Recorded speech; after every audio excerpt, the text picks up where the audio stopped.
Aujourd'hui, c'est vraiment avec beaucoup de plaisir qu'on est en votre compagnie, Myriam, au musée Gomé de Virton. Et c'est vraiment, encore une fois, je le répète, vraiment un plaisir de découvrir des œuvres ici. Et justement, on va focaliser un petit peu sur quelques artistes de la région. Je vous laisse nous présenter un petit peu ce qu'on peut découvrir ici, tout simplement. On peut découvrir des peintres qui couvrent le 18e, même si on n'en a qu'un connu en Gaume, 18e, 19e, 20e, 21e, puisque l'art est quand même une belle expression de sentiments, ici dans une région comme celle-ci.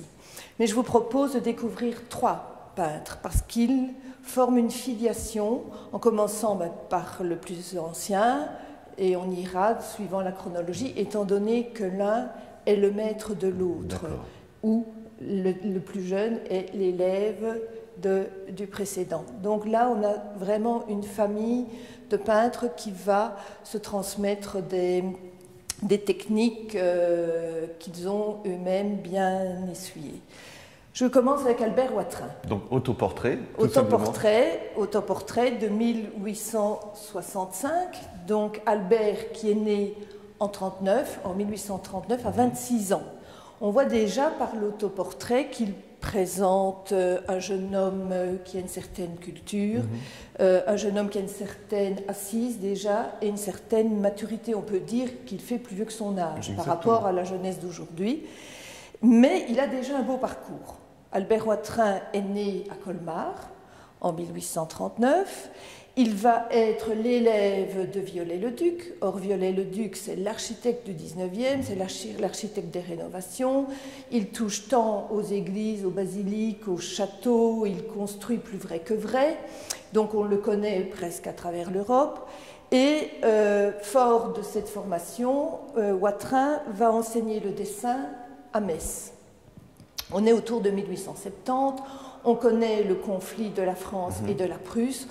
On sait qu'à cette époque, l'Alsace-Lorraine va être annexée par la Prusse, et là, et les industriels et les intellectuels quittent l'Alsace-Lorraine. C'est d'ailleurs pour ça qu'on va retrouver tout ce mouvement d'art nouveau du côté de Nancy, puisque les industriels arrivent avec l'argent pour instaurer cette nouvelle forme d'architecture.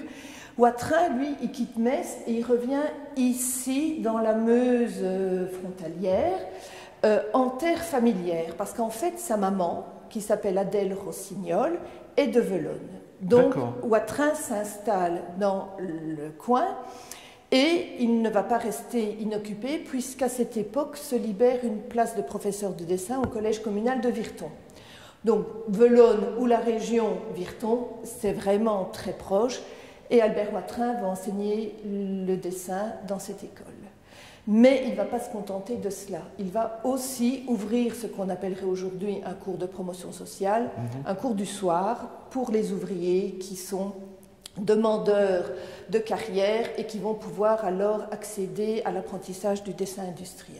Je voulais vous demander justement, alors à la base, c'est vraiment l'enseignement qui l'intéresse, parce qu'après on va découvrir ses œuvres, mais on ne parle pas d'œuvres à l'époque. Alors là, pour l'instant, il travaille pour aider les gens. Il enseigne, mais si, à ses heures perdues, qui ne le sont pas, puisqu'il va déjà redécouvrir toutes ces régions, il va vraiment l'apprécier, on pourra le voir à travers ces petites aquarelles, ces petits dessins qui sont extrêmement soignés et raffinés. Il va révéler le patrimoine local. Donc, en plus d'être vraiment de petits chefs-d'œuvre, on a à travers ces œuvres des témoignages ethnographiques, puisque des lieux comme celui-ci. Voilà, je vous laisse vous en approcher un tout petit peu plus. Voilà, qui est l'ancienne église de Robelmont, qui a été détruite comme d'autres anciennes églises en Pays Gaumain, elle n'est pas la seule. Elle est typée par son clocher bulbeux, c'était la caractéristique de ces églises, a été détruite. Et c'est l'unique témoignage que nous ayons de cette église. Donc, c'est vous dire la valeur que prend cette aquarelle qui non seulement est jolie, colorée, mais est aussi, dans ce cas, un document historique. Donc, Albert Watrin va parcourir la région, va énormément peindre et dessiner, Mais c'est principalement un pédagogue. Il est reconnu comme tel. Il y a des témoignages de ses élèves adultes qui, bien sûr, le remercient et disent à quel point il leur a été précieux sur leur parcours professionnel. Et les témoignages des élèves d'Albert Watrin sont également très chaleureux. Alors justement, on parle des élèves. On va pouvoir s'attarder, on va suivre sur un autre peintre qui est Nestor Rutter. Et Nestor Rutter compte parmi les jeunes élèves du collège communal qui ont comme professeur de dessin Albert Watrin. Alors voilà, moi, si vous voulez bien ça, on le découvrira dans l'émission de la semaine prochaine. Juste rester un petit peu sur ses œuvres, parce qu'il y a des portraits, des choses comme ça. Comment il travaillait tout simplement, Albert Watrin?